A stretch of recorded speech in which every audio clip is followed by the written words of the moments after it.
Hi, welcome to Head Start, the podcast for race directors and the business of putting on races. If you've been following our industry updates on race and participation growth, you may have picked up on the fact that trail running and trail races have been doing particularly well over the last few years. In fact, trail racing seems to be one of the few spots within racing still growing at a healthy enough rate, as other areas in racing are stagnating or slowly falling behind. So what is fueling trail racing's amazing growth? How different are trail races to organize, promote and grow compared to your typical road race? And despite the robust growth, what challenges, if any, does trail racing face as it matures into a more popular sport? With me today to cover this very interesting ground is veteran trail runner, trail racer and trail race director John LaCroix. Through his Colorado-based Human Potential running series, John has been at the helm of dozens of trail and ultra races through the years, and with his help, we're going to be taking a look at all aspects of the trail racing business, from the culture and community that has been at the core of the sport's success, to the nitty-gritty everyday details trail race directors have to contend with in operations, course maintenance and marking, and of course, safety management. One of the more interesting takeaways of this discussion for me has been not so much the obvious things that set trail and road races apart, but the many common challenges that unite them. Things like striving for sustainable growth and opening up racing to a broader audience. So I hope you find quite a lot relevant to your business in this episode, regardless of the types of races you put on. Now, before we get into all that, I'd like to give a quick shout out to our amazing podcast sponsor, RunSignup, race directors' favorite all-in-one technology solution for endurance and fundraising events. More than 28,000 in-person, virtual, and hybrid events use RunSignup's free and integrated solution to save time, grow their events, and raise more. And we'll be hearing a bit more from this great company a little later in the podcast. But now, let's dive into the business of trail and ultra racing with HPRS race director John LaCroix.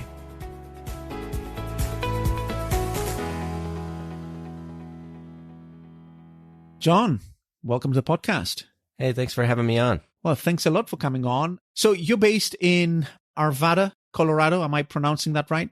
Yeah, that is correct. We're a suburb of Denver. So we're right next to Golden, Colorado. Yeah. That's what I thought. All of those towns, I'm actually curious, like Golden, Arvada, as you say, they probably used to be separate towns kind of thing, right? And now I look at the map and Denver has swallowed everything up. That is true. Yeah.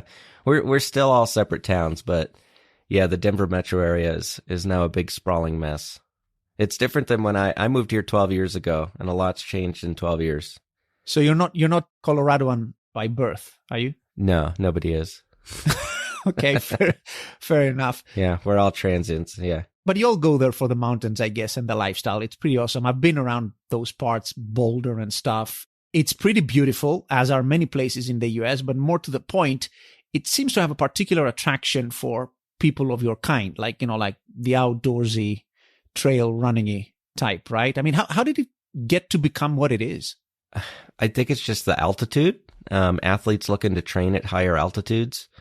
And then, a lot of folks in the United States consider this area to be Mecca for trail running, for lack of a better term.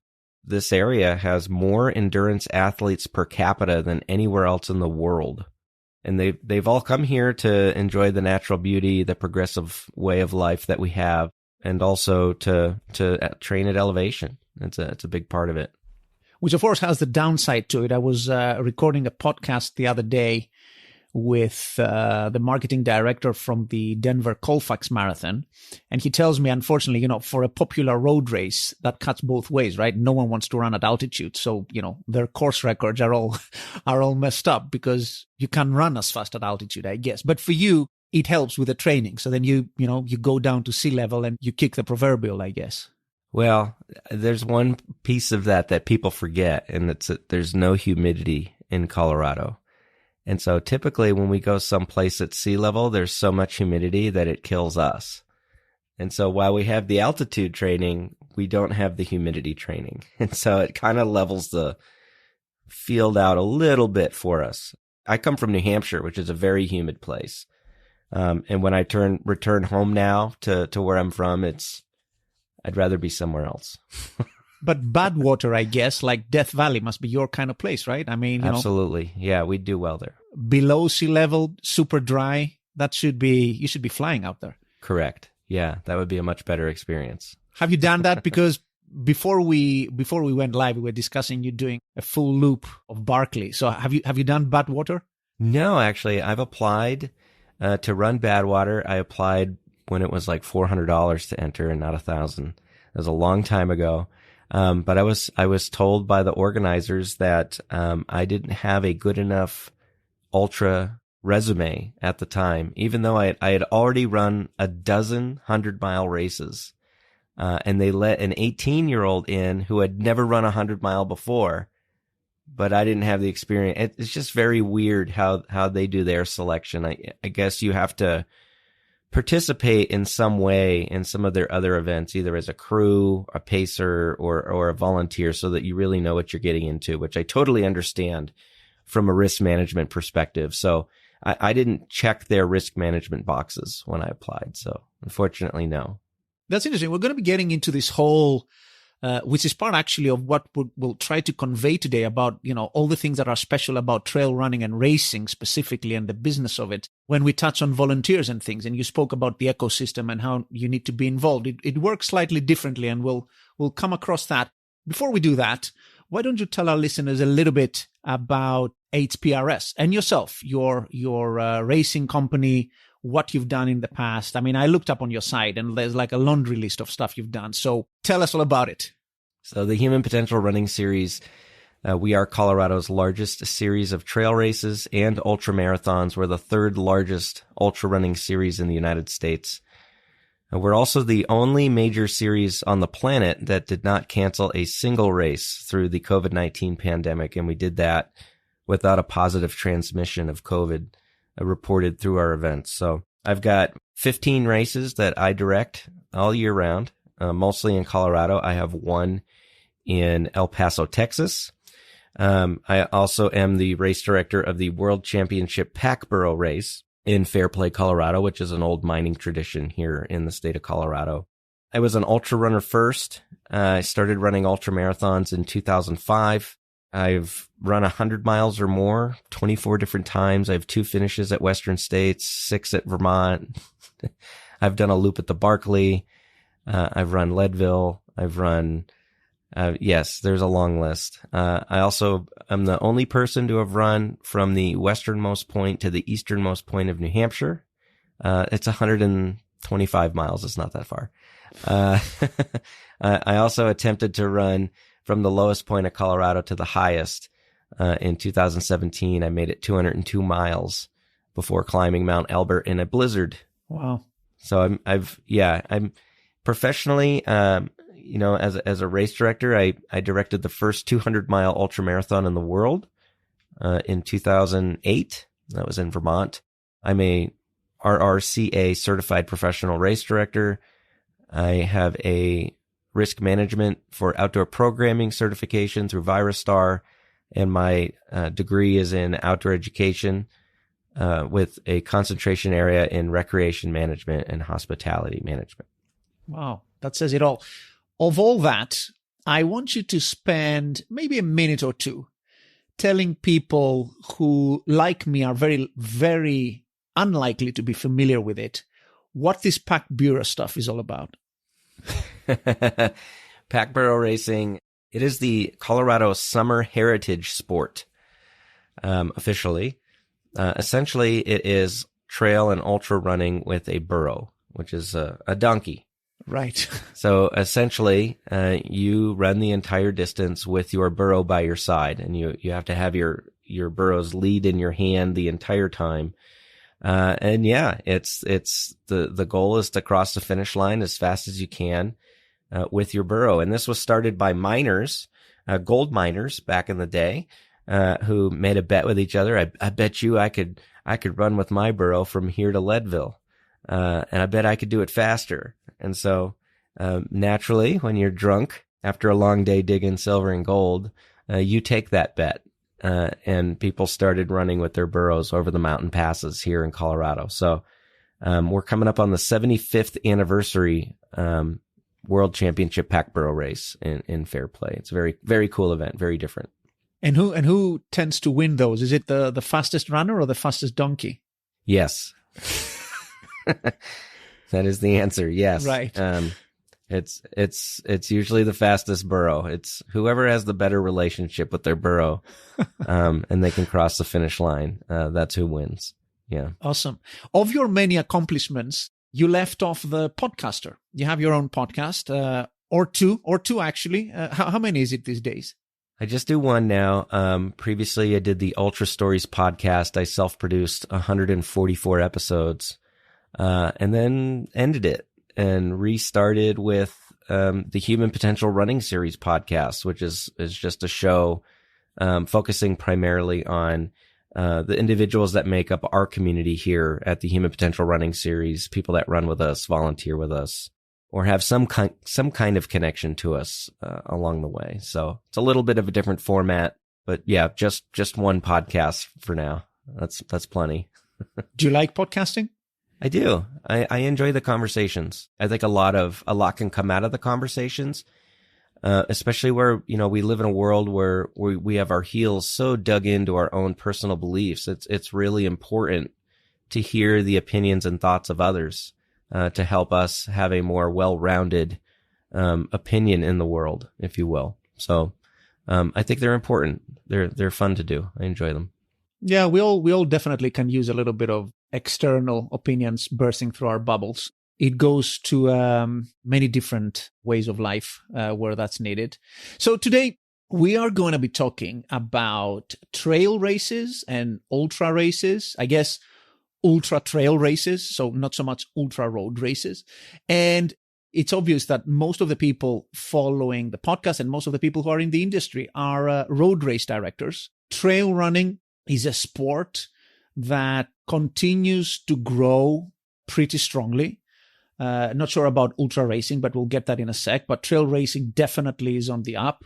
It's something that road race directors professionally have been taking an interest in. Even big corporations like Spartan, you see like the attraction of a sport in growth has been very strong for new people to get into it. And I just wanted to have a discussion with someone like yourself who's done this for many years and knows the business of it and the trends within it inside out, so we can highlight for people sort of what's happening in the sport and how some things are special about the operational aspects of trail racing, the economics of trail racing, lots of different things. And also, also look at the common threads through all kinds of races through that.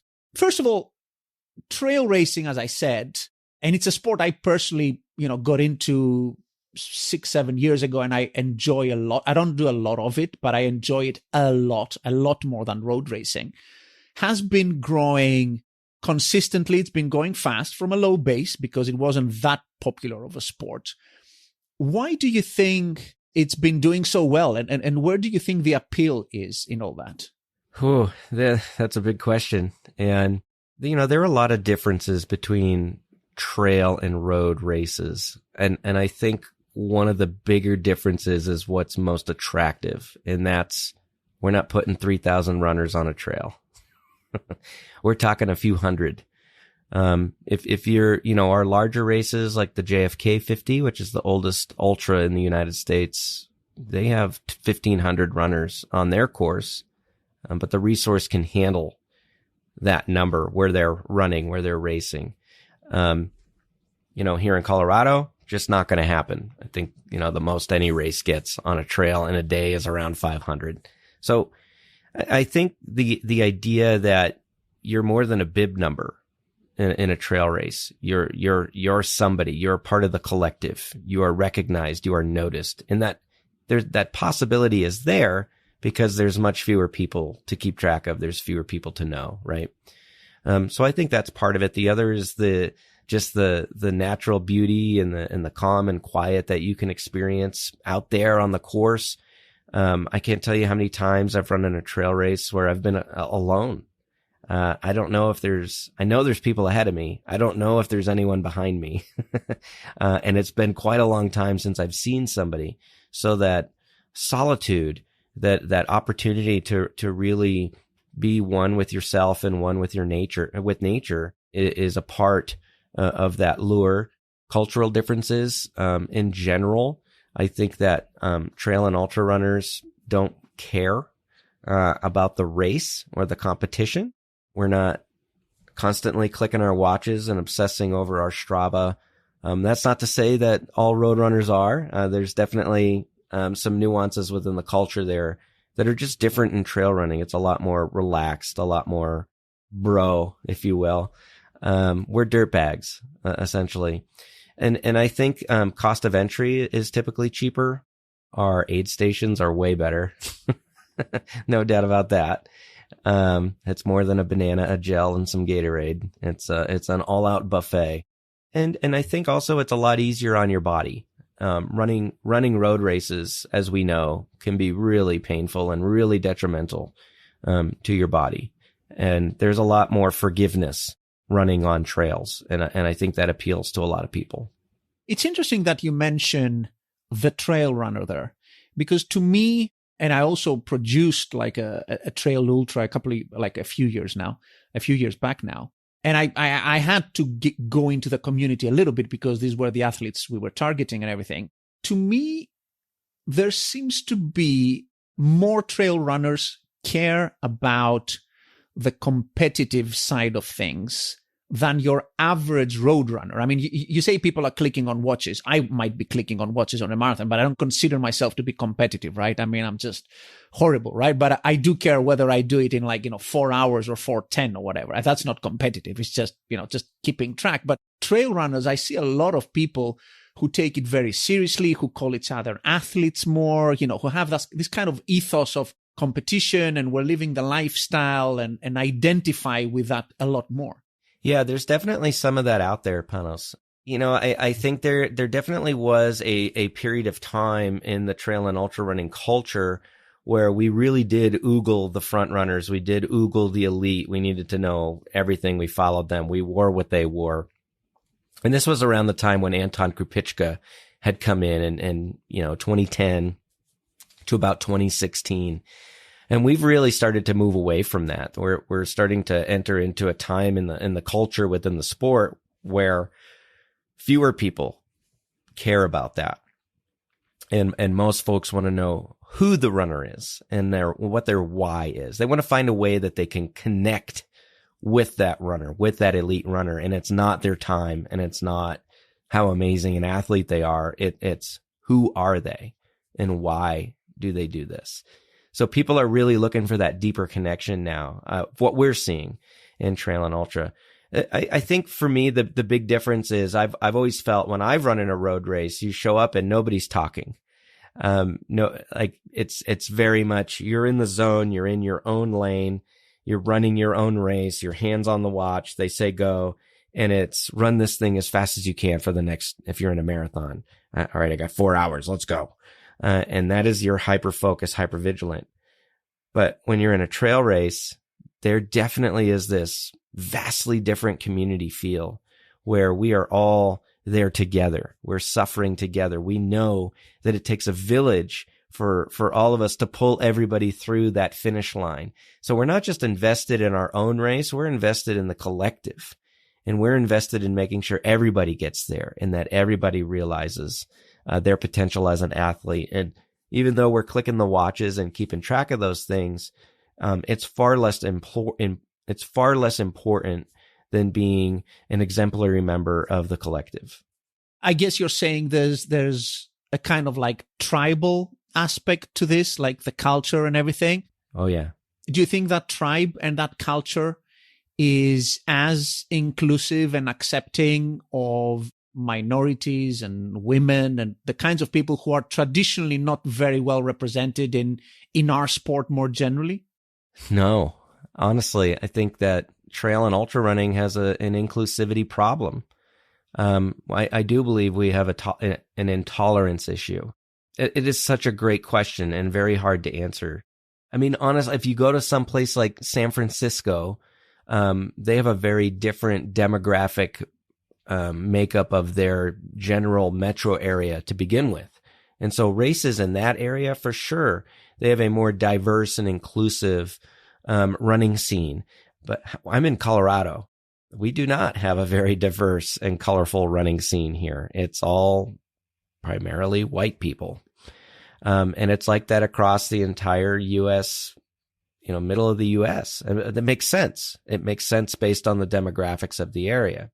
However, I would say that we've long struggled as a sport to find the right ways to be more welcoming of underserved communities within our sport. And I think we've done well to try to find ways to bridge that gap, but not everything has been perfect. Not everything is going according to plan, as it were.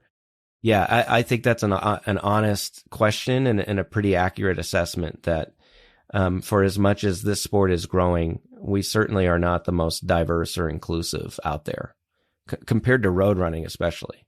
Yeah, I think even road running has ways to improve in that. Obviously, gender and race and all of that is also very relevant. But I think one of the other aspects of all this, particularly for sports like ours and races, there's also the question of, how welcoming events are to older participants or participants with different body types, right? I mean, it's all of that.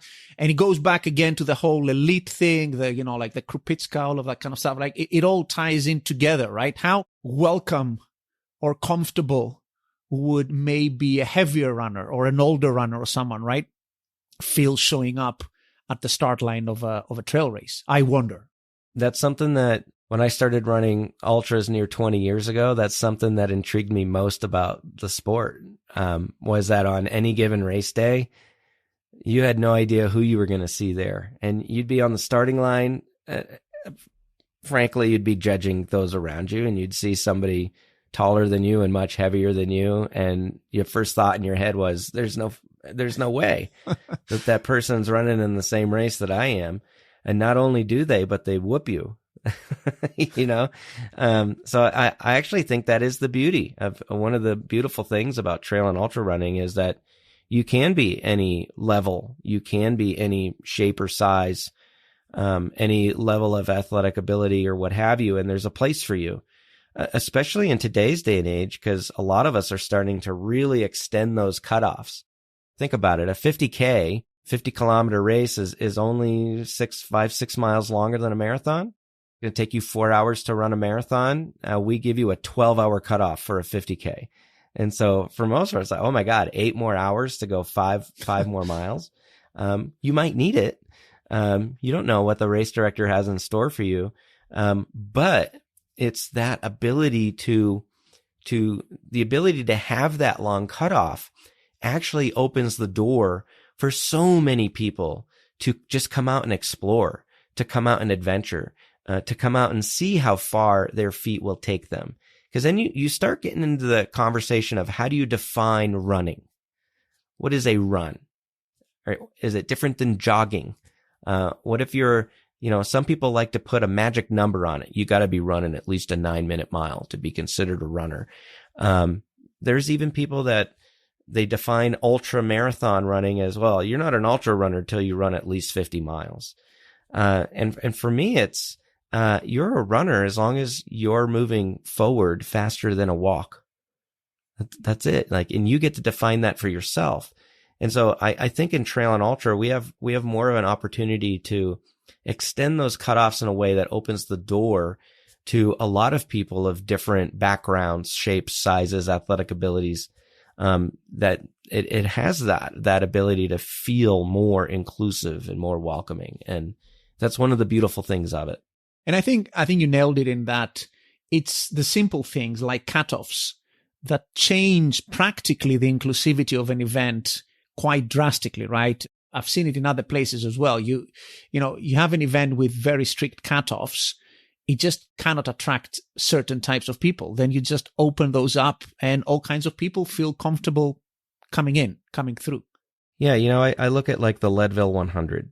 The Leadville 100 is one of the highest 100-mile races in the nation. I wouldn't say it's the hardest by way of the actual course.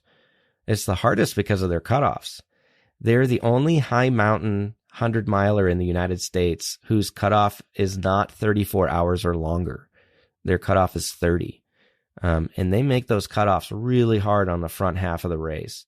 I sometimes theorize, I wonder if they're like deliberately trying to get people to quit so that they, or be cut so they don't have to serve them on the second half and save some money. I don't know. But at the end of the day, it's one of those, so that race, because they have that tough cutoff, they attract a very specific athlete to be able to compete in that, to have a chance at making those cutoffs. And it almost exudes this elitist tone, this elitist feeling, that has really started to disenfranchise a lot of runners, within the sport. And so suddenly, for having tight cutoffs, fast cutoffs, catering to a specific athlete, and a few other policies that you have, your race is now seen as an elitist or nepotistic event rather than something that is inclusive of everybody.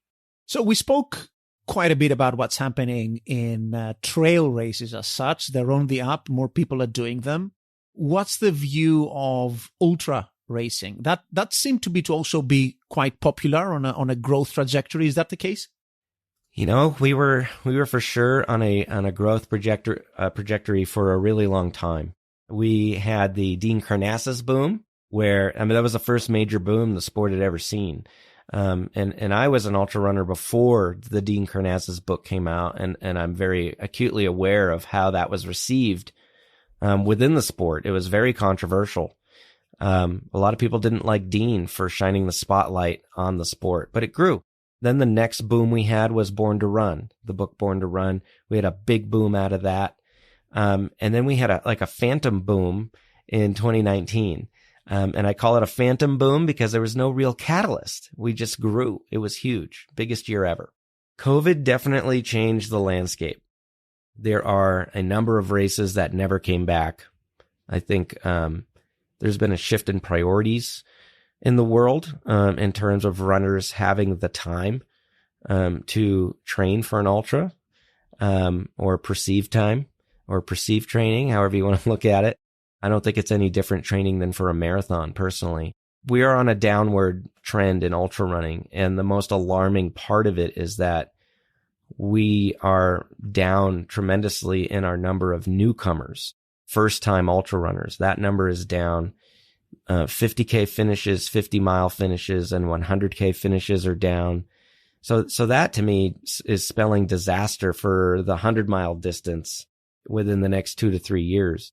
When I ran my first 100, there were 30-some 100-mile races in North America. Now there's 230.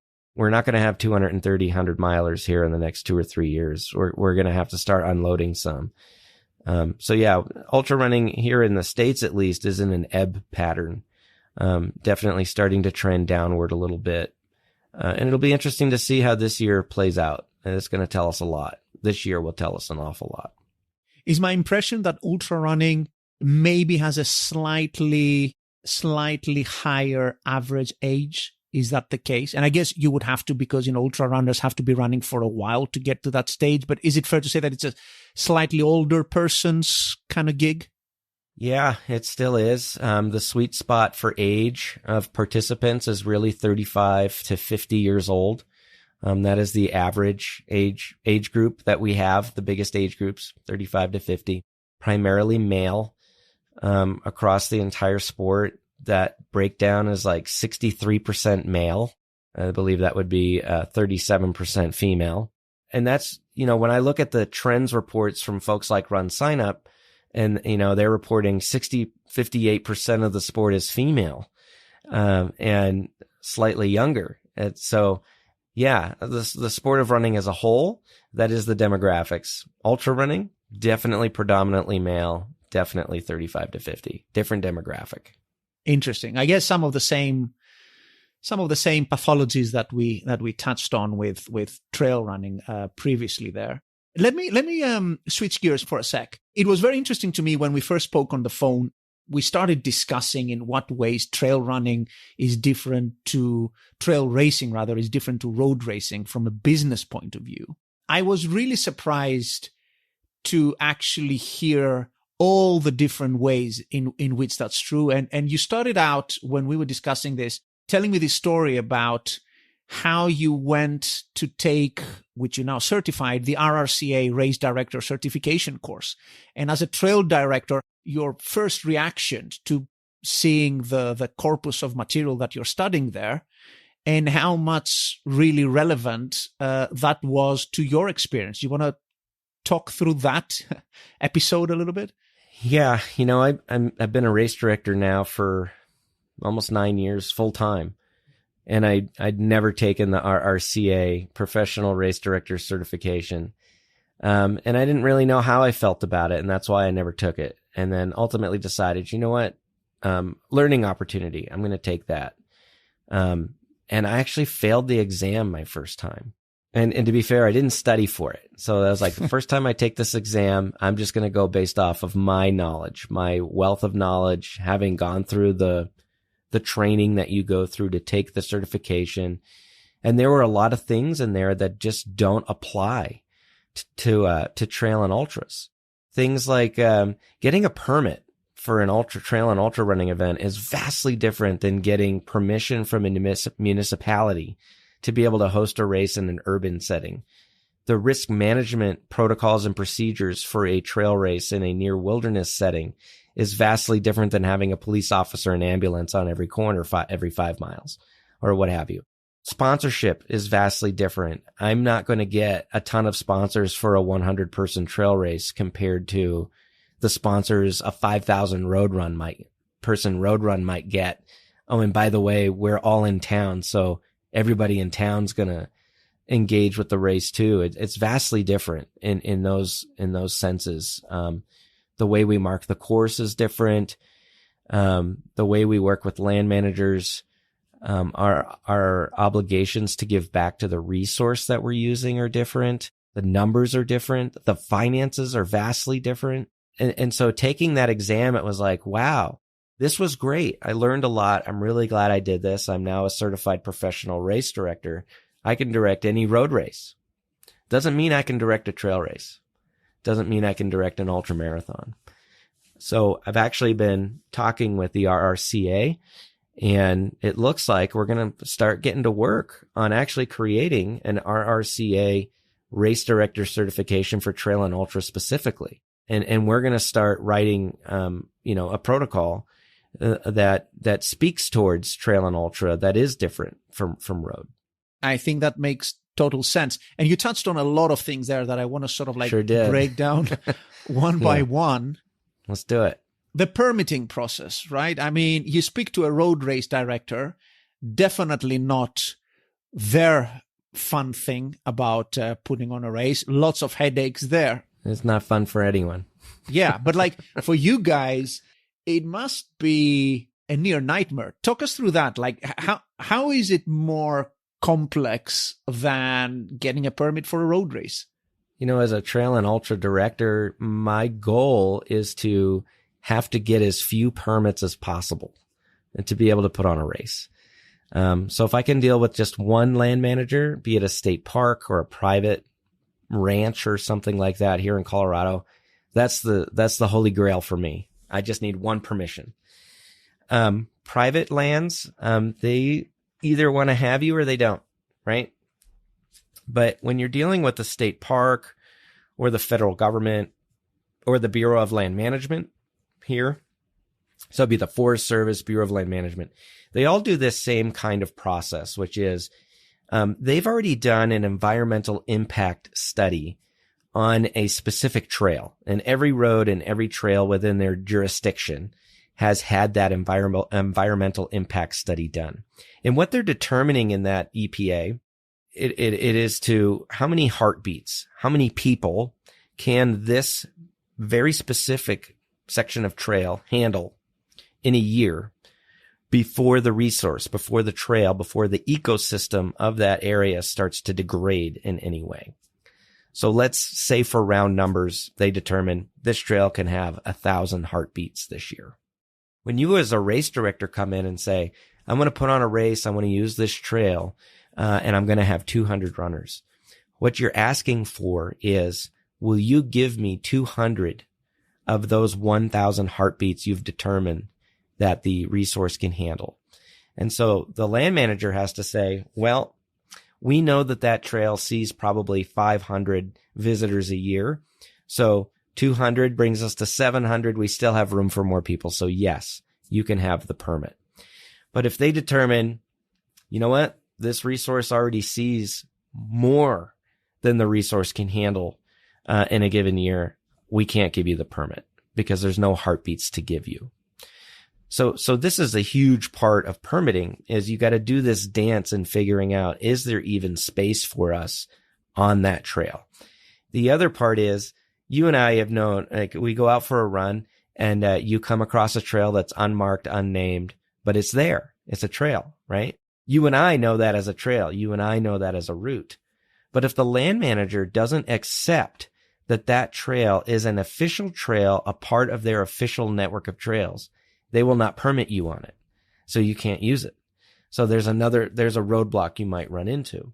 The other piece, I deal with Colorado state parks. I deal with 3 or 4 different state parks to host our races, and each state park does it differently. Each ranger has a different ethos that they administer permits differently. Same thing with the Forest Service. Each ranger district does it differently. They have a different point of view, a different way of thinking about it, a different way of managing their resource. And that makes sense because we have such a vast geographic area. None of the resources are the same. And so every area is different. Where it gets really difficult is my oldest race that I put on it's called the Indian Creek 50s. And I've got to get permission from 5 different land managers. And they're all different and they all manage differently. They all do it differently. And if any one of those say no, the race doesn't happen. Wow. That's a lot of no's that you can get. I need 5 yeses. If I get 1 no, we're done. Yeah. And so what's the fact that we've had this race now, this will be our 10th year. I always say is probably our biggest miracle at HPRS that, we're able to continue to get a permit from 5 different land managers every year. To host that event. But that also can get expensive. The Forest Service wants their 3%, of the revenue. Then I've got, there's a campground concessionaire that manages the Forest Service campsite. They want $6 per vehicle that I park there, which is everybody. Then I've got a state park. They want $2 per runner that comes onto their land. Then the county says you can just have a permit for free. And then the water company that manages the stuff, oh yeah, that doesn't cost anything. And so it's very different. Like, I have to figure out my budget on who's getting what cut of my revenue for these permits. And there's 5 people. It's hard. When you were mentioning the whole heartbeat model, which lots of people would recognize, I think internationally, as the way that, these kinds of parks and natural reserves are run. And I think for good reason. Is there no way that you guys, because I know, for instance, here in Greece, and I'm sure in other places, trail race directors contribute also quite a lot in maintaining the trails, right? Is there no way to say, we're going to put the work to put the trail back to where it was so we can put more runners through it? Like, can you sort of like find a way to expand capacity that way by putting hard work back into the trail in getting it back to how it was or even better? Yeah. This is kind of how a lot of 100-milers in the United States, we started having this requirement as a condition of entry that you must complete 8 hours of volunteer trail work. And that was very controversial when it first came out. And even to this day, there are so many runners that still complain that they even have to do that. And for me, it's pretty simple. Use of these trails for races like ours is a privilege. It is not a right. And that no can come very easily. And so, at least at my series, we made it a part of our personal ethos that we're going to host trail work days every year. We actually adopted 11 miles of we were the first race series in Colorado to officially adopt trail from the Forest Service. And we've worked that trail every year for near 10 years now, providing at least 3 trail work days a year. God, I think we're up to over 1,500 hours of volunteer work, digging trail, building bridges, whatever needs to be done to improve the resource for all users, not just for us. It's for all users. And when I do those trail work days, I explain to people, you see, this trail is really overgrown. If it continues to get overgrown and nobody uses it and there's no treadway, the land manager will say, okay, that's no longer an official trail, and then nobody can use it. So for us to come in, we're going to work this trail. We're going to do what we can to bring it back to life. We're going to make it usable. And it's going to add user days to that trail that we all can use. We can all enjoy it.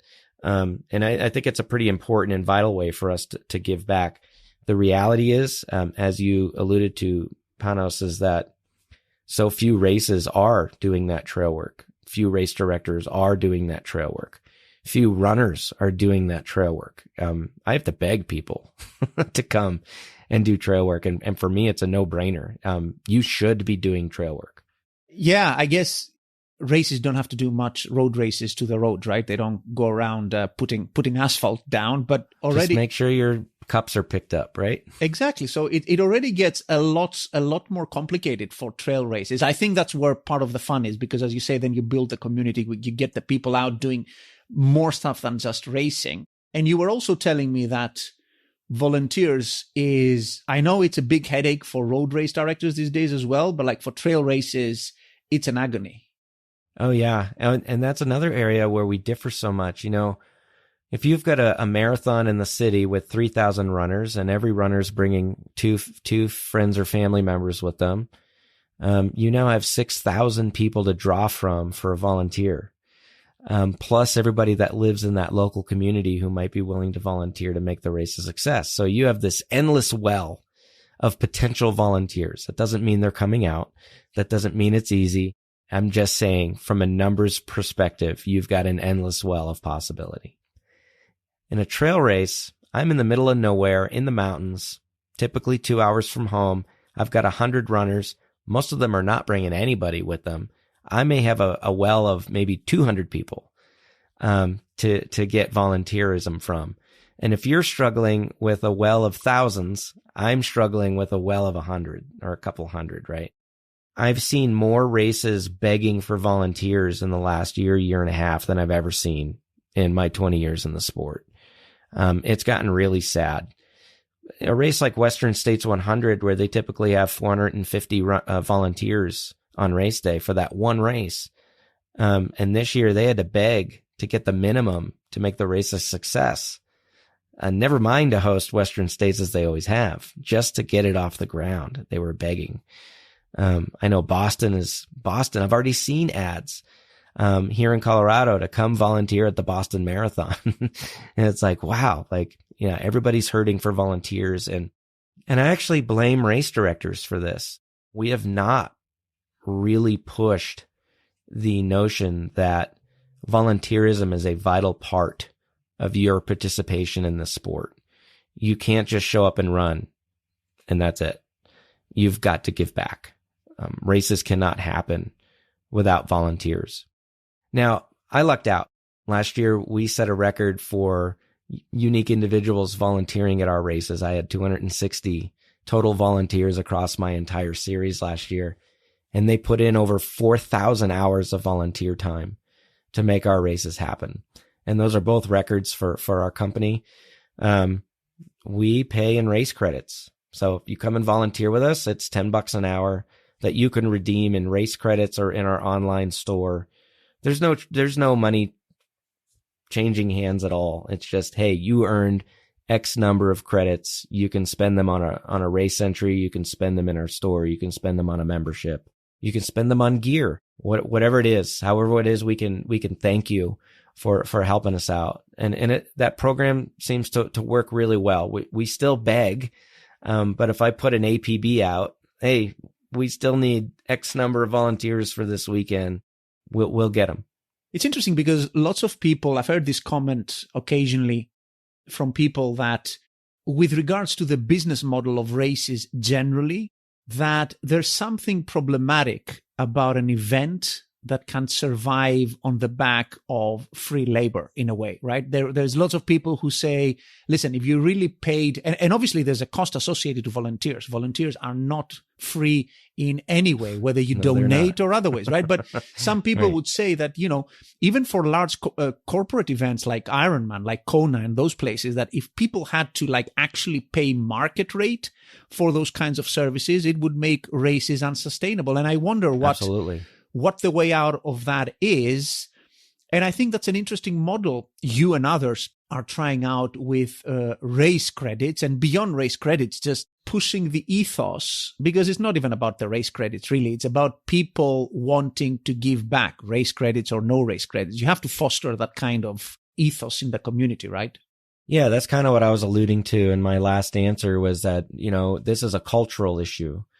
And it became a cultural issue because not enough people are promoting the culture of being an involved member of your community. It's not, I view it as, look, it's not an amusement ride. We're not buying tickets for a merry-go-round. We go around on the ride, we get off and go home. That's not how it works. We actually, as a sport, depend heavily on volunteer time and effort to make any race happen. We always have. I've seen some race directors here.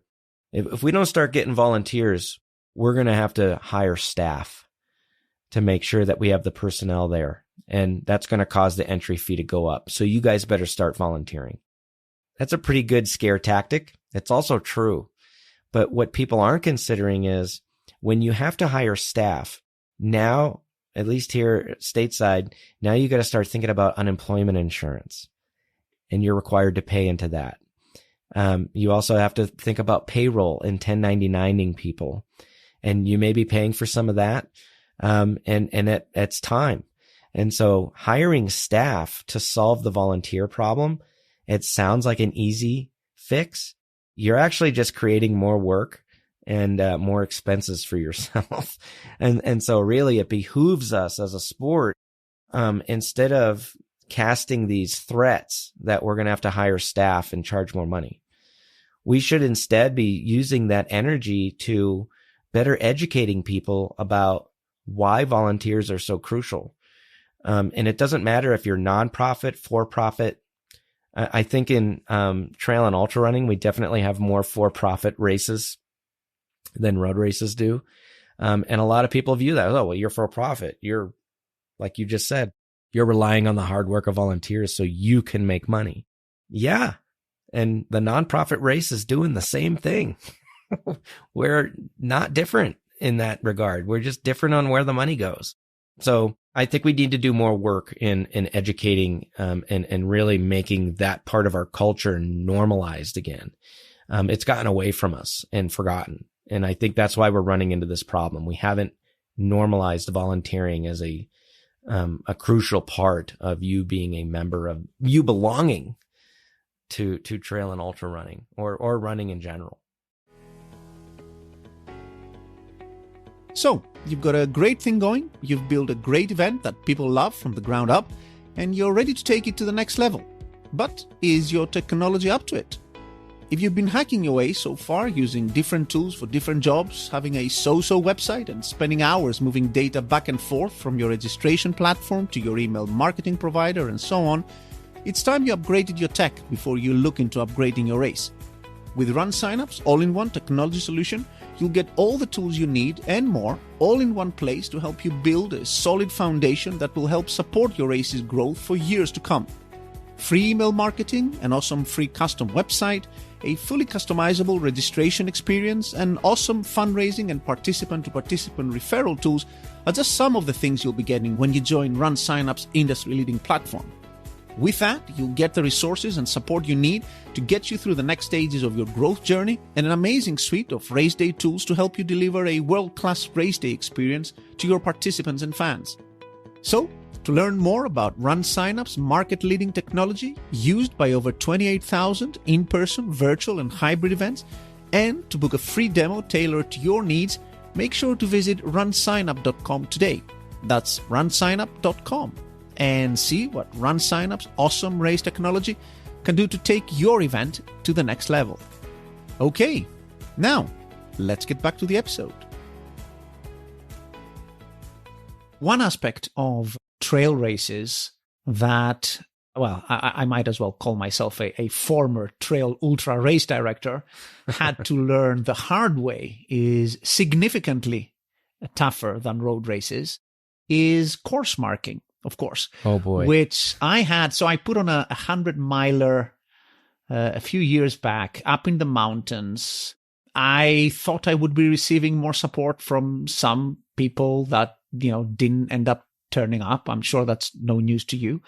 And I had to actually, for a full month or so, I had to be marking different parts of that 100 miles up in the mountain, going back, checking. So, like all things considered, like hours for days on end to mark this thing. And of course, we'll get into why marking is also, if it's not obvious, how important it is for trail races. But it is stupidly time consuming. And in my case, at least, it was awesomely costly as well. Is that how it works generally, or did I do something wrong? You didn't do anything wrong. All of that is true. When you have a 100-mile race, like at my 100-mile race, I have two of them.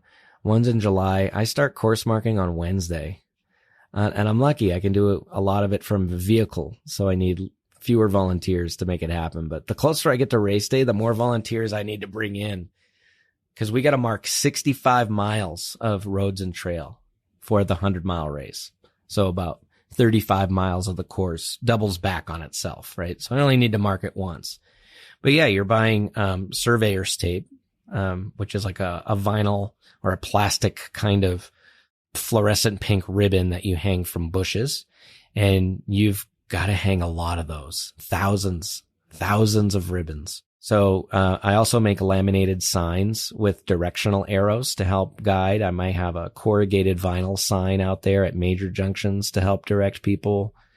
I buy reflective tape that typically goes on tractor trailers. Which is very expensive, by the way. It is. You buy a big roll of it and you cut a square off and then crimp it onto your ribbon. So now the ribbon that's dangling from the bush, a headlight will hit that from 200 yards away and it'll shine. And so they'll know. And that's more environmentally friendly than a glow stick, if you were.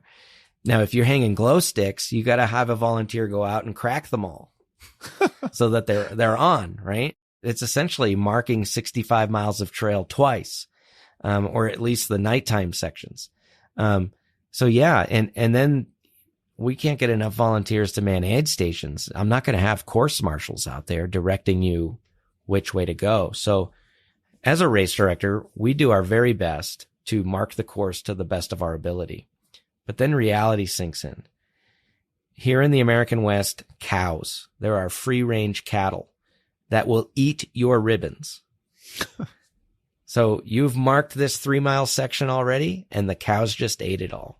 What do? We had goats. We had goats in my mountains. They're very, very big appetites as well.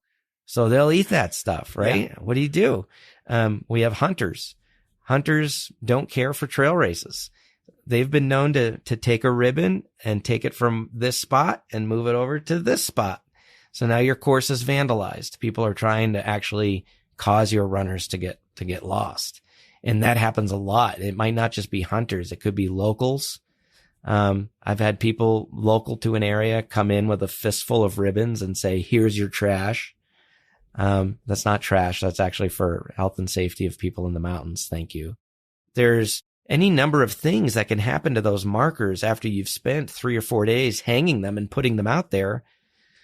They could get blown over. They can get wet. They could be caught on fire. They could have cows eat them. They could have people remove them or rearrange them on you. There's any number of things. So we also give runners a paper map that they can take with them. They can print it, take a map of the course, GPX file of the course they can download and upload to their watch. We have 2 different apps that you can use to self-navigate on the course, even when you don't have cell service. So we have all these other backups, and we got to provide that information to the runner so that they can show up prepared, because there's only so much that I can do. Now some of that risk is transferred over to the runner. Now you need to do this in order to be safe, in order to find your way around the course, because I can't hold your hand. And risk, of course. I mean, if ever there is a word that comes to mind when thinking of trail races, that's another thing that like kept me up at night, being a really, really green trail race director. The possibility that something really bad could happen to people, and bad things can happen to road runners as well. I guess, you have people collapsing, heat strokes, heart attacks, whatever. But up in the mountains, and we had a couple of very sad reminders over the last couple of years, what happened in China and other places, with how bad things can get when you've got weather that you can't predict, course marking that, people running for 30 hours may just not see, or, like go through stuff that they shouldn't go through. Like all kinds of things can go wrong. So I guess risk assessment and risk planning is another obvious area where trail running gets much more complicated and a lot scarier, I guess, than road races, right? Oh, yeah. Yeah, it's vastly different. Like I said, in a road race, you might have an ambulance every 5 miles. There's at least a fire station that if you call 911 as a race director in a road race, the authorities are going to be there within 5 to 10 minutes. I mean, it's going to be quick. You're going to have somebody there. In a trail and ultra setting, and you're right, if you're running in a race for 36 hours, the number of stupid decisions you're ultimately going to make in your sleep-deprived state could be catastrophic, right? Anything could happen. You could be attacked by an animal. You could fall off a cliff. And these are stories that we've heard, right? People have been attacked by animals. People have fallen off of cliffs. Races have endured unexpected inclement weather, rockfall. I mean, the list of things that could happen are huge. But the big difference is if I'm calling 911, and last year I had to call because I had 2 runners out past the cutoff, and we had no sign of them an hour later. There was no headlamps. There was nothing. No voices, no yelling, no whistles, nothing. So I called 911 to engage my emergency action plan and start a search and rescue operation. It was 2.5 hours before one search and rescue personnel arrived.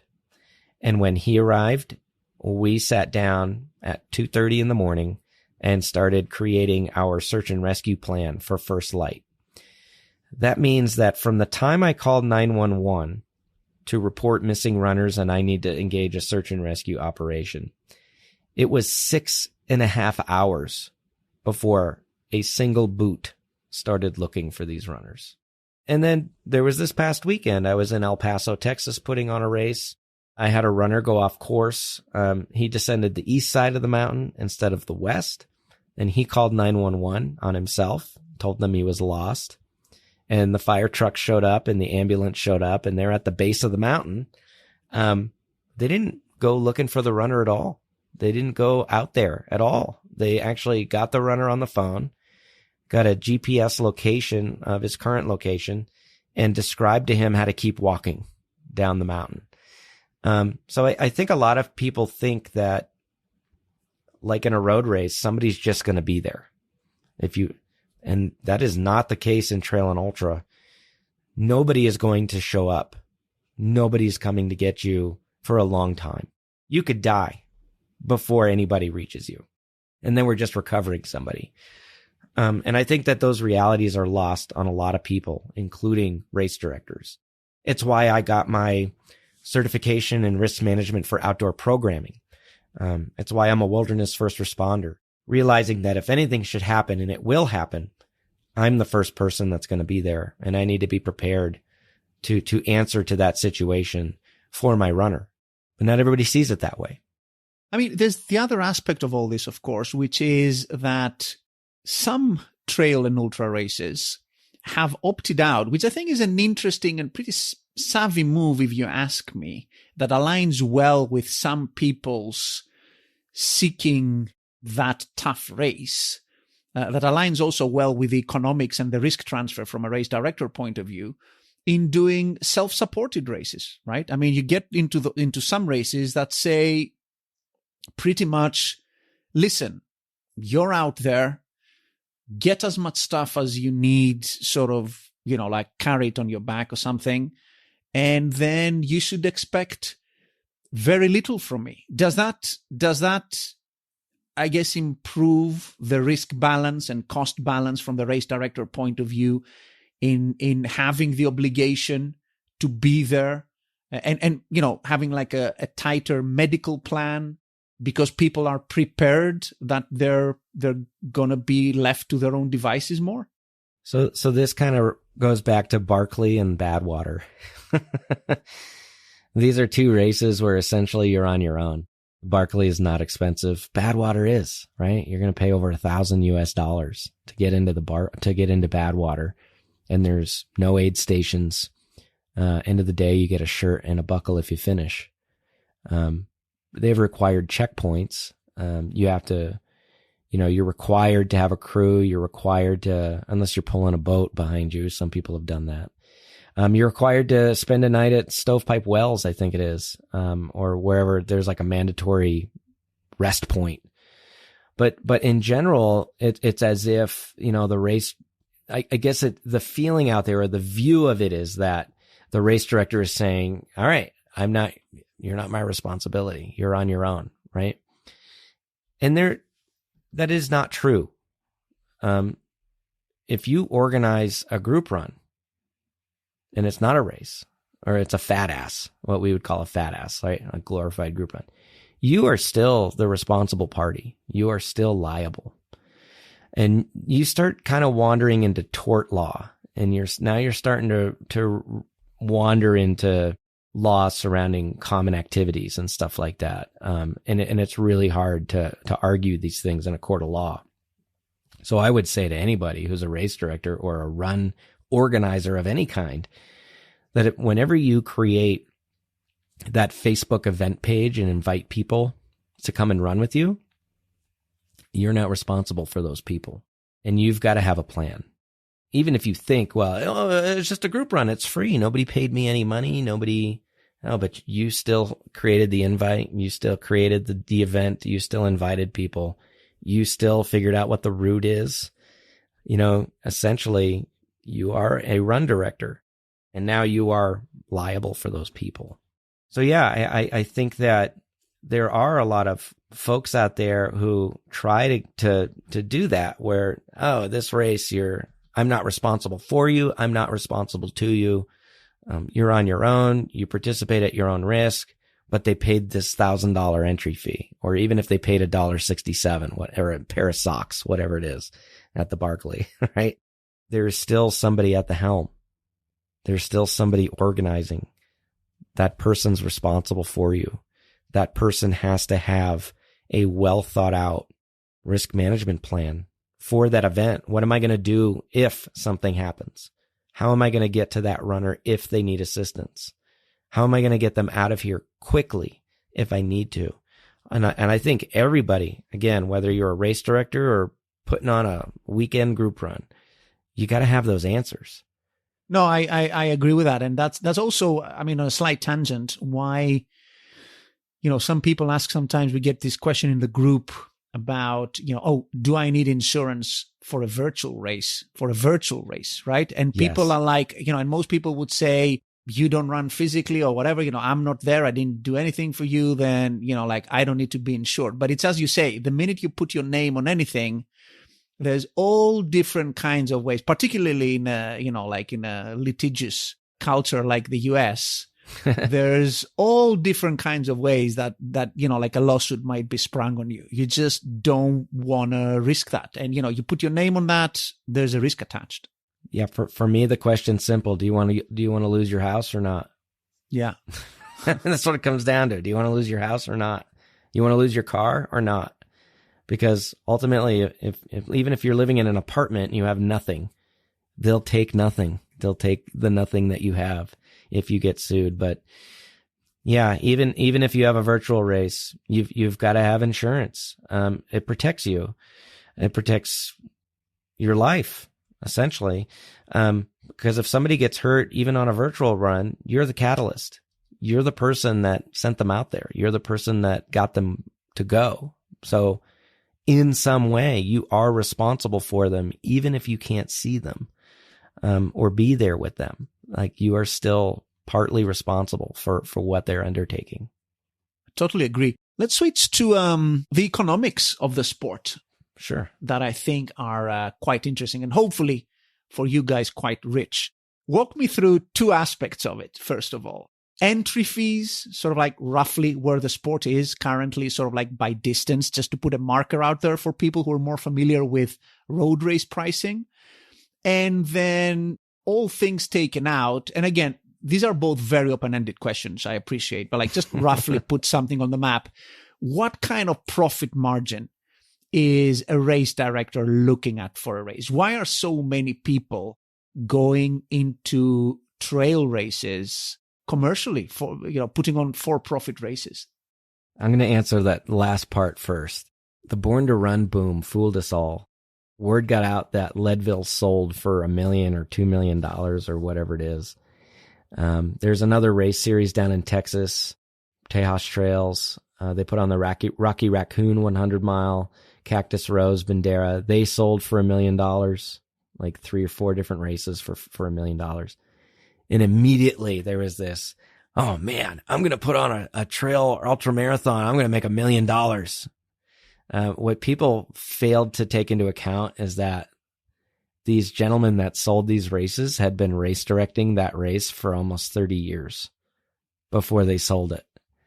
And I like to remind people, and this question comes up a lot on the race directors group. I'm looking at buying a race or I'm looking at selling a race. Is this too much? Is this too little? Is this that? And for me, all that your permit is worthless. All you're buying is the name, a logo, an emailing list, and a reputation. Yeah. So you're buying a brand. If that brand is worthless, it is worthless. So if you've been directing a race for 10 years and nobody knows about it, like, what race is it? It's worthless. If you've been directing a race for 10 years and everybody knows about it, it's worth something. But it's only worth what somebody's willing to pay for it. So Lifetime Fitness, they were willing to pay $1 million or $2 million or whatever it was for the Leadville race series. Made sense. They made their money back and then some. In Texas, guy paid $1 million for a couple races. He's not done paying them off yet, and it's been 10 years. So it's one of those, like, one was worth it, one was not. Who would you rather be? The race director that overpaid for a race and now you're a slave to the person you owe money to for the next decade before you pay it off? Or the person who paid the right price for the brand that you're buying? I just bought a race a year ago. I made my money back in the first year. This year was a profit year. That's a good purchase. I made a good purchase. If I was 3 years in and I'm still paying off that debt, that was a bad purchase in my world. So I'll start there. Entry fees, they're all over the map. A 50K Ultra is going to be priced vastly different in the East Coast of the United States as compared to Colorado. But I do research these numbers, at least for the state of Colorado. And I can tell you that the average entry fee for a half marathon, half marathons in Colorado open at around $80. And the entry fee raises to around $100, 3-tiered pricing. Marathons are 100 to 120. 50Ks are 120 to 140. 50 milers are 160 to 180. 100Ks, 195 to 220. 100 milers are $350 to $390. So that's where the sweet spot is. Everyone should be putting on 100 milers. Well, that's what happened. That's why we have 231 100 milers in North America, is because all these people said, if I'm going to direct a race, it's going to be something epic. It's going to be 100 miler and I'm going to make a ton of money on that profit margin, because that is your question. It is the profit margin. I can charge $350 to put on a 100-mile race, and honestly, it costs me $85 a runner for that race to go on. So we're talking about a $270 profit margin per runner in a 100-mile race. Now, if you have this idea that you're going to sell that 100-mile race out at 200 runners, that's a lot of money. But the reality is most of us only have 20 to 30 people showing up for a 100-mile race. So we're not making a ton of money on these 100-milers anymore. There's too many. There's oversaturation, and then it's different. Like the cheapest 100-miler in Colorado is $280. The most expensive is $500. And that price is set based on how many land managers I have to pay, how many individual aid stations do I have, how much money do I want to make off of this? What is my insurance cost? What about do I have to have search and rescue or medical on site? Not all of us do, but some rangers require that. So now I'm paying medical personnel. How about live tracking? Some people are paying tens of thousands of dollars to be able to live track their runners for the year. Some of us are not. So there's a lot that goes into profit margin, but I would say that if you're directing an ultra marathon and you think you're going to make a living doing this, you're not doing it on 1 or 2 races. You've got to have at least 6 races to make any kind of living off of it. Because in general, I would say the profit that a race director is making is anywhere from $2,000 to $5,000 a race. In general, depending on how many runners you have showing up. One of the things that I see as a bit of a trend recently with road races, on the back of having better economics, I guess, being part of it, is relays. And you mentioned that, like you have 100-miler, how many people are going to do 100 miles? And, even if you have the margin sort of per mile in there, there's only so many people who can do 100-milers, right? So is that something that's common, basically, like relay races alongside sort of single person events, breaking it up and getting more people to take part in that? Yeah, for a while, that was a trend for sure. There was a lot of 100-mile events that, first year or two, this isn't catching on. How do we get more people here? Let's do a relay. Now it's teams of 2, teams of 3, same entry fee. Now you got more people that you're responsible for, more people to take care of. Now it's definitely transitioned to we're adding a lot of shorter distances. So you're seeing a lot of these races, like a race that just got purchased by UTMB, actually, which was the Grindstone 100-mile in Virginia. It used to just be a 100-mile race. Well, now there's a 100K, there's a 50-mile, there's probably going to be a 50K. Why do we add all of these distances? Because there's not as many 100-mile runners as there used to be. And we're still trying to run a business. So you add shorter distances. So it becomes more of a trail festival. Now you've got, we'll go I'm all the way down to 5Ks now, a 5K trail race. Why? I need the revenue. I've got to add shorter distances to help pay the bills. So yeah, that was a trend for a while, but actually the relay trend is kind of passed on here in the US. I don't see that as much as I see people adding shorter distances. So you're saying business-wise, it's moving more towards slimmer margins, but bigger volume that makes up for that, which is really how you make the money. Yeah, absolutely. So you could view it as I'm going to put on a 5K, 10K with this race. And honestly, those 5K and 10K runners are paying the bills. They're paying the bills for the race. And then everybody else in the longer distances, that's my profit. That's my gravy. So yeah, I mean, you're going to start, if you haven't already, you're going to start seeing a lot of trail and ultra events adding a lot of shorter distances to the mix. And all of these races are going to become more trail festivals because it's the only way that we're going to stay alive again, because we're lacking in newcomers.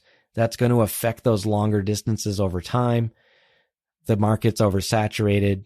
How do you compete? It used to be start a new race. I need to make more money. Let's start a new race. Now it's add a new distance. Let's figure out, we got to get new people here. We got to get the 5Kers to come out and then want to run a 10K. And we got to get the 10Kers to come out and want to run a half. So everything is about how do we get the new folks in so we can train them and teach them and get them running the longer distances later, because that's where the biggest profit margin is. It's those longer distances. Yeah. Yeah. I think adding a new distance sounds like a much smarter plan than adding a new race. I mean, on so many fronts, overheads, whatever, right? I mean, it's just burnout. So much more complicated. And, we're having an interesting discussion on a podcast with Clint McCormick, who's the race director of the Glass City Marathon. That's gone out already. And he was mentioning what a huge difference it made for the Glass City Marathon to add a half marathon distance. Because, you're saying there's not so many 100-mile runners out there, for road races who are struggling to get even hundreds of people through thousands. There's not really all that many marathon runners, if you think about it, out there. I mean, compared to other distances, right? The 10Ks and the half marathon. So it definitely seems to be a way forward for those events that start out as a one headline long distance to diversify downwards with shorter distances and get some more people through, which, as you say, then lots of those people end up developing up the ladder through the distances. Yeah. And I think of something I call race flow. So when I think about the race flow, like I have a 100-mile race in July, as I was talking about. It's called Silver Heels 100. I have a 50-mile that starts at midnight. Well, why does the 50-miler start at midnight? And I have a 50K that starts at 6 a.m. Because then all of those runners end up on the same area of the course together, running together. And so essentially, I'm bringing these shorter distances on to inject life into the community of the race. And so same thing, if you have a marathon and you can think of the race flow, let's add a half. Well, where can all these half marathon runners converge with the marathon runners at the same time so that we all are experiencing the same magical finish line together? And that race flow matters. So I would challenge people as you're thinking about bringing in these shorter distances, how can you do it in a way that logistically is easy for you in the morning, but also injects life into your event throughout the course of the run? Because that makes it exponentially more enjoyable for everybody that's there, because we're all here to belong. We're all here to be a part of the tribe. So if you can do things that afford that opportunity, the better for everybody. Well, you were mentioning sort of at the top of the podcast in your opening laundry list of difficulties being a race director. You mentioned sponsorship and how much tougher it is for you folks to get sponsors on the back of, like having 100, 200 runners. My impression is that, and I'm probably going, to be fair, by like really headline events like UTMB and Lavaredo and all of those places, right? That basically, yes, obviously fewer people run trail races. So that's the tip of the iceberg. But the whole iceberg under that, the whole trail running community, the people who aspire to run that race, the people who follow that race, collectively make up a large enough audience to make it, and a very passionate audience at such, to make it very attractive, at least for endemic sponsors, for like the apparel brands, the shoe brands, maybe not the banks, maybe not the insurers as such yet, but really passionate audience for the Hokas, the Salomons, all of those guys. Yeah, yet most of every sponsor dollar is going to Western States, Hard Rock, and UTMB. Right. So it's very concentrated, you're saying. It is. But those are the races in our sport, trail and ultra, that have the highest visibility.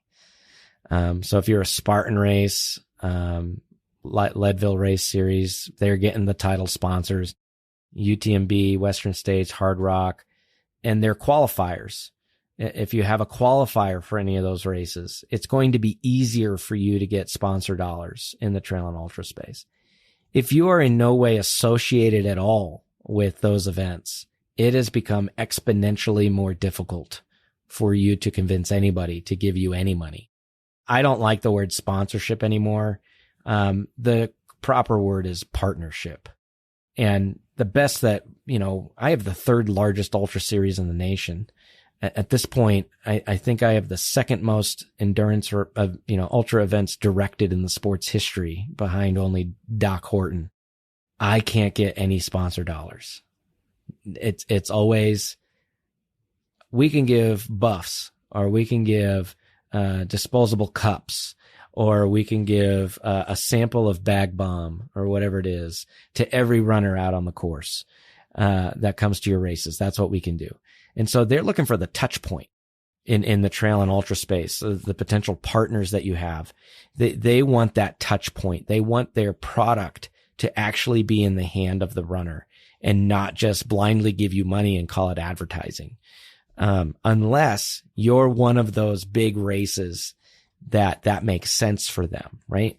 It makes a lot more sense for somebody to throw a few $1,000s at Western States than it does to throw it at me. So that's why we typically get product partnerships, which I love because it improves the experience for our runners. I give them things that are utilitarian in nature, things that they'll actually use, and not junk, not just free throwaways or whatever. We can actually dial into, well, what can we give these people that they're actually going to use and handle on a regular basis? And I think that's more in line with where the sponsoring and partnerships is going in trail and ultra. Just the way that it's made up and the way that it's going. It's very difficult. It's not great to hear that even for a race series as large as yours, which has been around for such a long time, cash isn't particularly, easily coming. The only people that have ever given me cash are a marijuana company. And that's because they have a lot of it. Right. And they don't know what to do with it. You can't use the federal banks here if you have a marijuana business. And so they just have cash laying around looking for something to do with it. And I recognize that. And so we partnered with a cannabis brand. Now, that doesn't mean that we were encouraging runners getting high. CBD is a cannabis byproduct that is accepted by WADA as an accepted substance for athletes to use. And that's what we had, was a cannabis brand with a CBD cream that runners could use. And they gave us product and cash, and they're the only people that ever have in 10 years. And how was that received? Actually, I mean, I'm totally on board with that. Obviously, I mean, very few people these days would think that, like cannabis as a plant and as substances and stuff equals getting high. Obviously, I mean, we've moved way past that. And in the US particularly, you guys have moved faster and further than other places. How are your runners, just curious, how are your runners viewing that brand partnership, specifically that one? When we first came out with that partnership, we still were at the tail end of people thinking that all marijuana makes you high, all cannabis makes you high. So there was a lot of discussion around that. And for me, I just went to, how many people do you know are drinking whiskey during an ultra?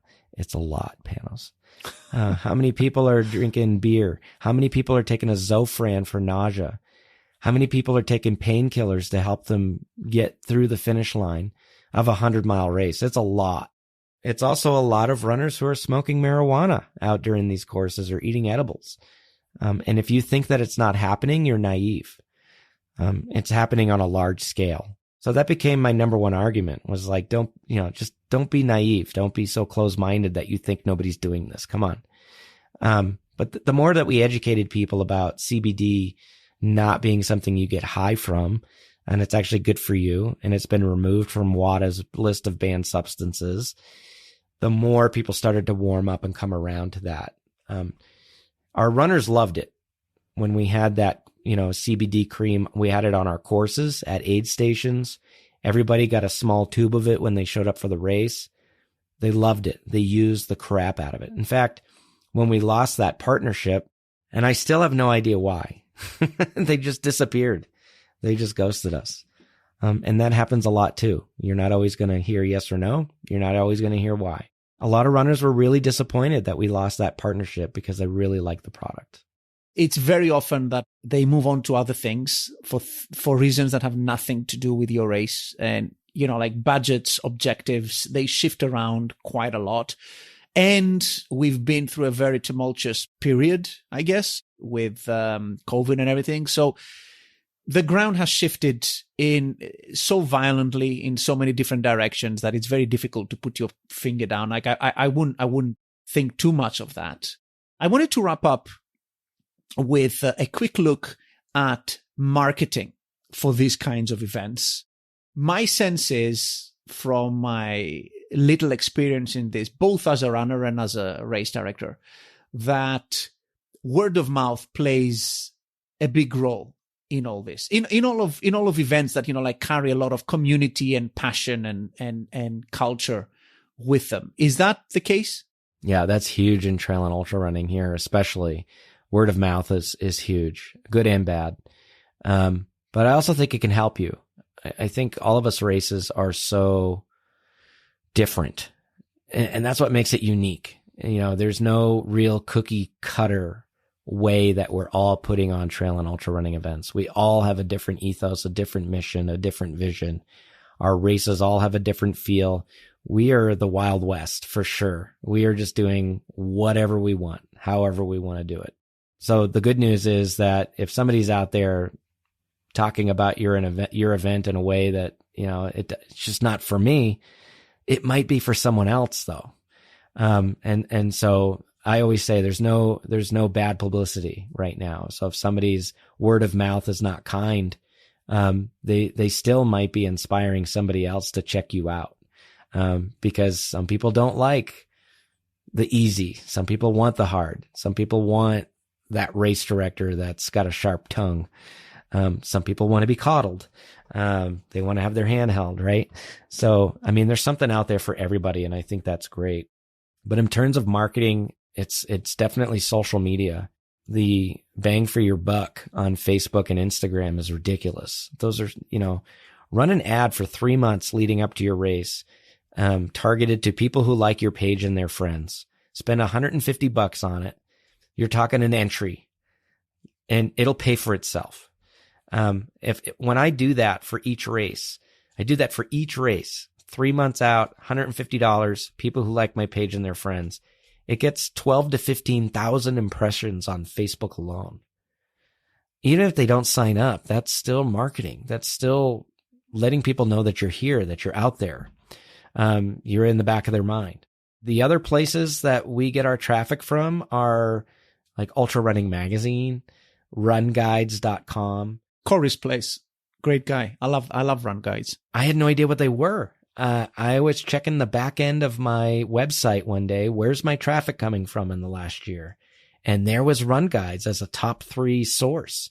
I was like, who the heck is Run Guides? I haven't done anything at Run Guides. Well, they're Canadian. That's why. I'm kidding. So I went over and, there's most of our races, but not all. Most of the information's correct, but not all. So I got to work with them, and let's make sure this is all correct. Let's make sure all of our races are on here. Running in the USA. Yeah. And then Run Sign Up. Those are our big, places for getting our name out there. That's great. So Run Sign Up itself is sort of like helping with marketing and stuff, because I don't want to, I try to avoid speaking about our sponsors sort of like openly like this. I love Run Sign Up. I love those guys. They've supported us quite a lot through the podcast and other places, but I don't want to be too overtly saying, Run Sign Up is awesome. Go to them all the time. But it's interesting that you mentioned them, because in the so many things that trail and ultra racing have their own things.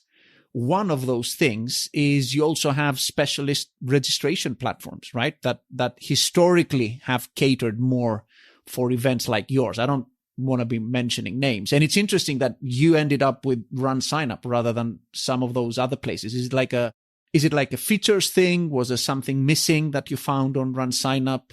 It's interesting to just get your perspective on being there as a trail director. I won't mention another one of the company's names either, because I don't want to, but I was one of those race directors that for a long time, I had all of my registrations on, we'll just say usu.com. And they were great for a time, but they stopped updating the back end of the platform. And there were so many bugs and glitches that even myself as a race director would experience on a regular basis that it just started getting frustrating. So, and then there was some customer service issues, and I had a long list of reasons why I wanted to leave USU. But I was also like a lot of the other race directors out there who felt that being on USU was free advertising. And it was, because everybody who was looking for an ultramarathon magnetically went to that website first. It was as if they were the clearinghouse calendar of all ultra running events in the nation. And that's where, if you weren't there, you were nobody. If you took yourself off of that platform, you were shooting yourself in the foot. You were going to struggle. Nobody was going to sign up for your races. Nobody's going to find out about you. We actually discovered the opposite. We switched over to Run Sign Up, and we've had our biggest years ever.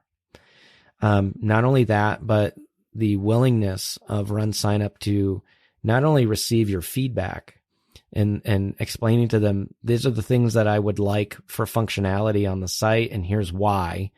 Then they'll go actually work on them and do them. Vouchers on Run Sign Up. That's something that I suggested. You're going to be able to see when a runner opened their emails and what specifically they clicked on when they open your emails on Run Sign Up. That is something I requested. Their willingness to be able to continue to work and update the platform is amazing. It's awesome. And again, they're not a sponsor of mine. I have no financial interest in Run Sign Up. I just know that over these last few years, when everybody used to be on the other website, USU, everybody used to be there. Everybody. For Run Sign Up to have 2,000 or it's like 2,500 ultras on their platform, that's how many people have left. If we were all once on USU and now 2,500 of us are on Run Sign Up, it's okay. It's okay to not be on that other platform. And I don't think that you lose marketability. I don't think it becomes a marketing challenge at all. In fact, I think some of the things on the back end of Run Sign Up make it easier for you. Being able to tie in your social medias, actually being able to see where your traffic is coming from, to get to your Run Sign Up page, your referral sources. Just there's so many different things on the back end that give you the leg up on Run Sign Up that I can't recommend enough. It's been a game changer for us. We love working with them. I have no reason to go back to the other. And they call me pretty often. We want to talk. We want to get you back. It's not happening. You're not even close to what these guys do for me. So it makes it an easy choice for me. Another thing you mentioned to me when we were chatting offline, the whole cross-promotion the whole cross-promotion aspect of races. And back in my day, a few years back, I saw actually a lot of other race director promoting trail and ultra races do a lot of promotion through other events, showing up in other events, like in whatever small expo they may have, swapping flyers, swapping email blasts, that kind of thing. And because obviously this community is very tight-knit and pretty concentrated, that ended up being quite effective. Is that still an effective thing within the community of trail race directors, sort of like tapping into each other's audience? Used to be. That used to be huge. When I first got into race directing, I directed that first 200 miler in 2008. That was pretty commonplace. Any race you went to, there'd be postcards in the goodie bags for other local races. But the sport was vastly different then.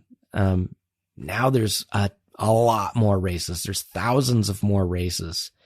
And unfortunately, most race directors are looking at each other as competition. Myself, here in Colorado, there are some race directors, we just don't get along. It's like oil and water. Stay away, right? But there are some race directors I have a really good relationship with. And those RDs, if they approach me, hey, would you mind maybe saying a little something about my races on your site or in your newsletter or whatever it is, I will gladly do that for them. Just because of the relationship that we have and how cool that they are. Some of them, I'm not helping them at all. Right. And I think that's just the way it is. That's just how we are as people. But I think even bigger is like, for me, Ultra Running Magazine, they have the most robust, thorough calendar of ultra running events anywhere for the nation. And they've just reached some kind of agreement with Run Sign Up where Ultra Running Magazine automatically pulls results from Run Sign Up on an API. Now they're going to be automatically pulling ultra distance races, and you can click register Run Sign Up button directly from the Ultra Running Magazine website. That's something that never happened with the other brand.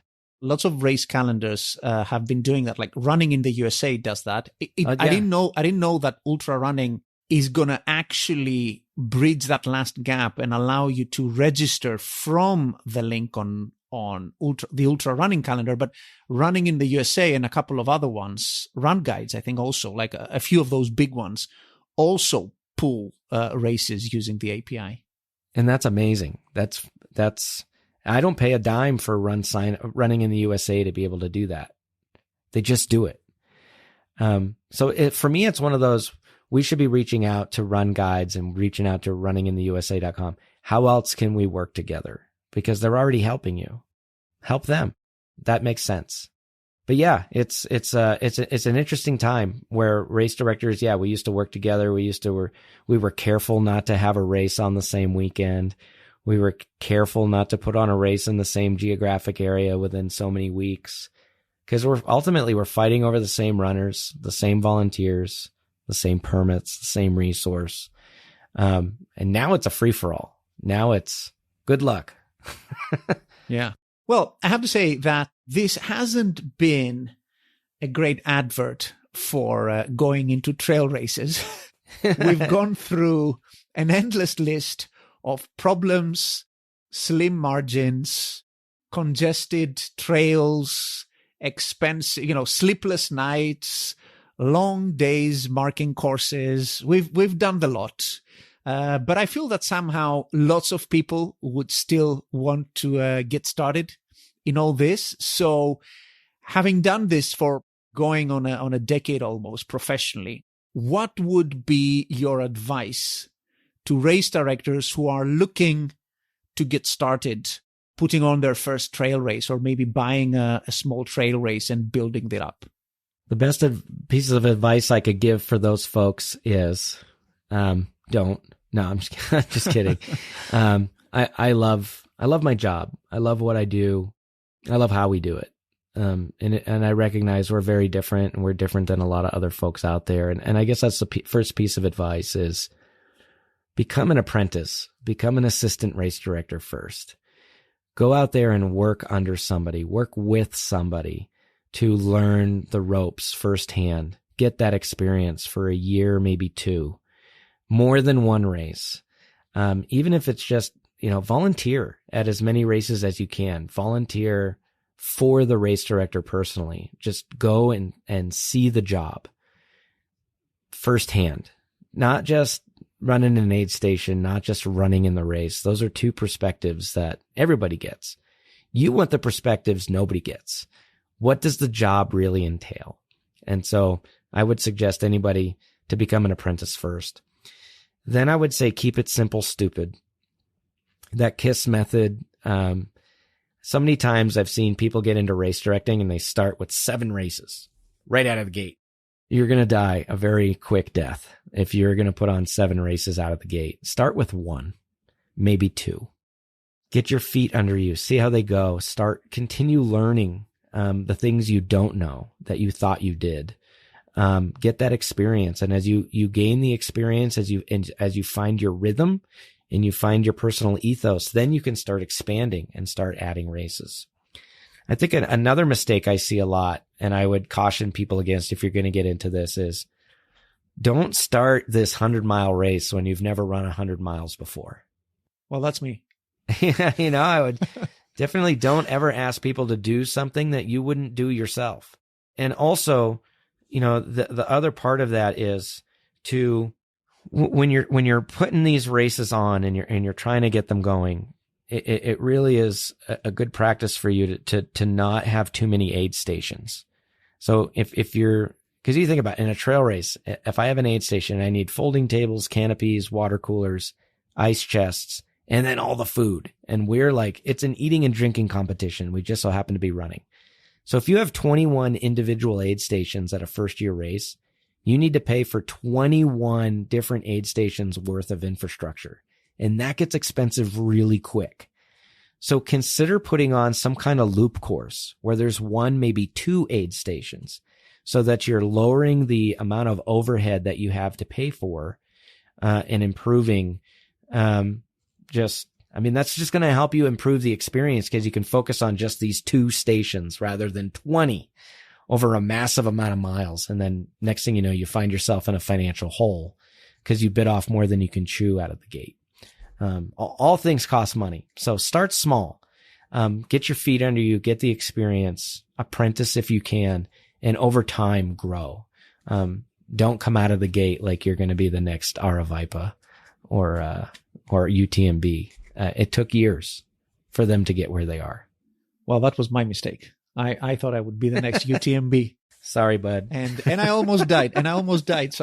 So I know exactly what you're talking about. So good advice. It is good advice, which I hope I had before I went into that whole thing. As they say, whatever doesn't kill you make you stronger. Only marginally so in my case, because I almost nearly died. I hope I'm a better man for it. How can people reach you, learn more about your races, the things you're doing? Give us some contact details. So you can check out all of my races on my website, www.humanpotentialrunning.com. We're also on the socials at HP Running Series. If anybody out there wants to email me directly, I certainly welcome it. I love to have conversations. I'm happy to consult or just be a friend and help.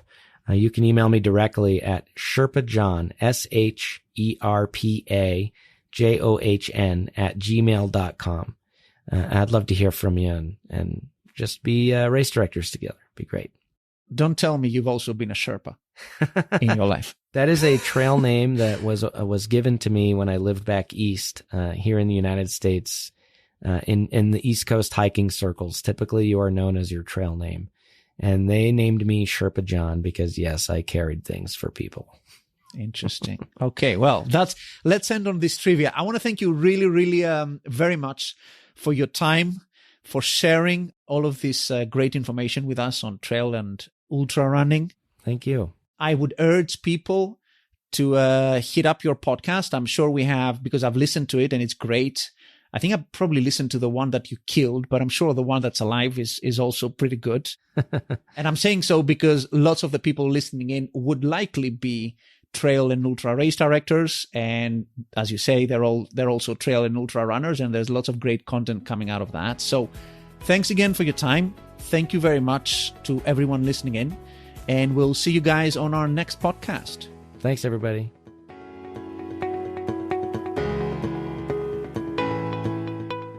I hope you enjoyed today's episode on the business of trail and ultra races with Human Potential Running Series race director John LaCroix. You can find more resources on anything and everything related to race directing on our website, racedirectorshq.com. You can also share your thoughts about the joys and challenges of being a trail race director or anything else in our Facebook group, Race Directors Hub. Many thanks again to our awesome podcast sponsor on Sign Up for sponsoring today's episode. And if you enjoyed this episode, please don't forget to subscribe on your favorite player. And do check out our podcast back catalog for more great content like this. Until our next episode, take care and keep putting on amazing races.